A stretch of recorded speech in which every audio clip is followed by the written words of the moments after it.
స్వామి, నా బంగారు తల్లి వరూధినికి మళ్ళీ పెళ్లి చేశాను స్వామి. అల్లుడు నీలాంటివాడే, దేవుడు.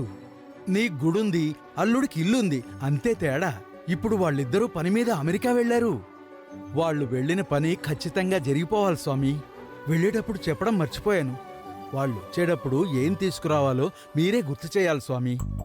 4 పొట్టి నిక్కర్లు, నల్లదొకటి, తెల్లదొకటి, పచ్చదొకటి, ఎర్రదొకటి, 4 సెంటు బుడ్లు, 3 రకాల బూట్లు, 2 నల్ల కళ్ళజోళ్ళు, ఒక దొరటోపి.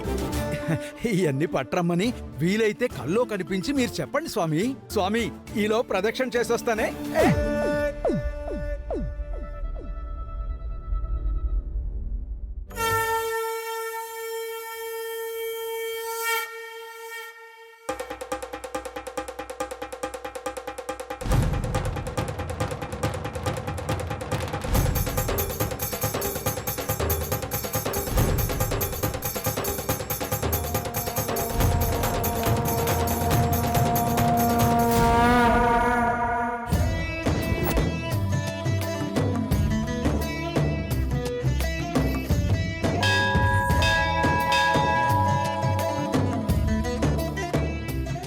ప్రదక్షిణ చేసేద్దామా?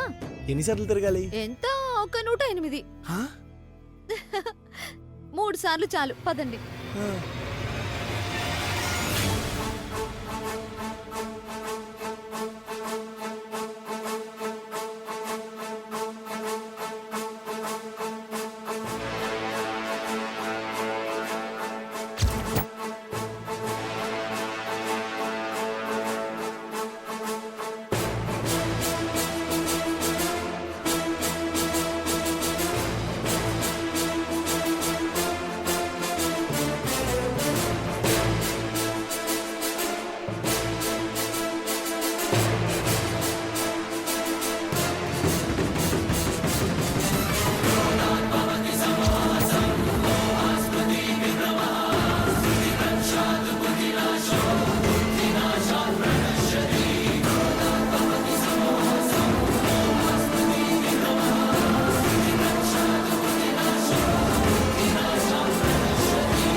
అయ్యో, రండి రండి రండి రండి.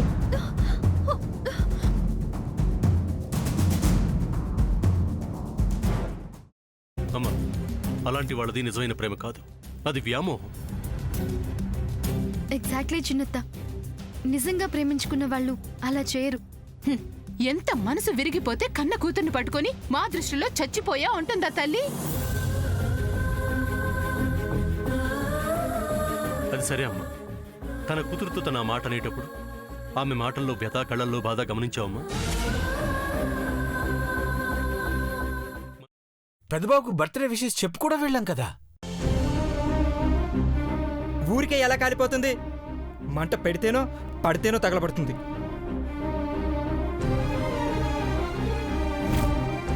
కరెక్ట్ చిన్నబాబు, నీకొచ్చినట్టే నాకు డౌట్ వచ్చింది. పార్వతే షర్టును తగలబెట్టిందనుకుంటా.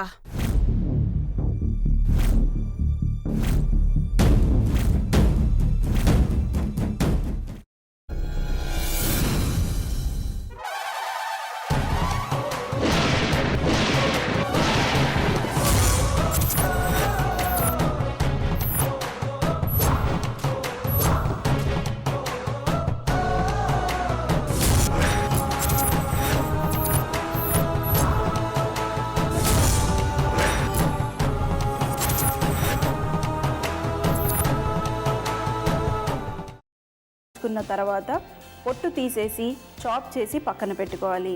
ఒక ప్యాన్లో కొద్దిగా నూనె వేడి చేసి అందులో ఆవాలు, మినప్పప్పు, శనగపప్పు, కరివేపాకు, సన్నగా తరిగి పెట్టుకున్న ఉల్లిపాయలు వేసుకుని 1 నిమిషం పాటు వేయించుకోవాలి. ఆ తర్వాత కాల్చి కట్ చేసి పెట్టుకున్న వంకాయని కూడా అందులో వేసుకుని బాగా మిక్స్ చేసి బౌల్లోకి ట్రాన్స్ఫర్ చేసుకుని అందులో తగినంత చిక్కటి పెరుగు లేదా పల్చటి పెరుగు వేసుకుని మిక్స్ చేసి అన్నంతో కానివ్వండి, చపాతీతో కానివ్వండి సర్వ్ చేసినా చాలా బాగుంటుంది.